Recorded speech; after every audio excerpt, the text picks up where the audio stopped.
Wanita ini membayar temannya agar temannya itu mau menggantikan dirinya. Sehingga saat suaminya itu tengah tertidur, dia meminta temannya tidur di samping si suami dan dia pergi untuk bertemu dengan pacarnya di klub malam. Namun tiba-tiba saja si suami ini mengalami gangguan di dalam tidurnya sehingga dia terbangun dan meminta kepada istrinya itu untuk mendekat. Wanita ini tidak mau berbicara karena takut suaranya itu akan ketahuan. Jadi si laki-laki itu segera memeluk si wanita. Karena takut, dia segera pergi ke kamar mandi.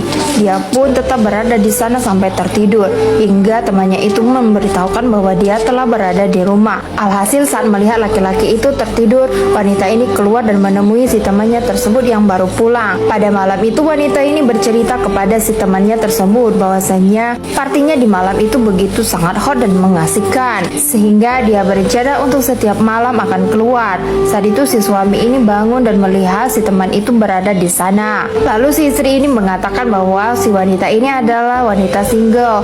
Jadi dia ini mengajaknya untuk pergi party di luar, namun dia tidak mau. Istri itu membolak-balikan faktanya kepada si suami hingga membuat teman itu pun akhirnya ingin beranjak pergi dari sana. Namun saat dia akan pergi, wanita ini memberitahukan bahwa sebentar lagi dia akan mengikuti party festival di kota itu, sehingga dia meminta wanita ini untuk kembali ke rumah tersebut.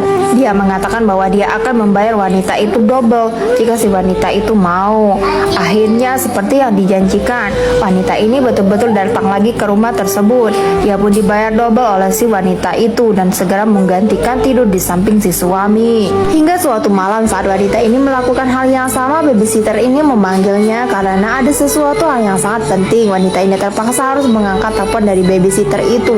Laki-laki ini terbangun dan langsung menarik selimut tersebut. Dia pun menyadari bahwa itu bukan istrinya. Menyadari hal itu, akhirnya laki-laki ini pun menanyakan segala hal kepada si wanita tersebut dan wanita ini harus menjawab setiap pertanyaan dari si laki-laki itu.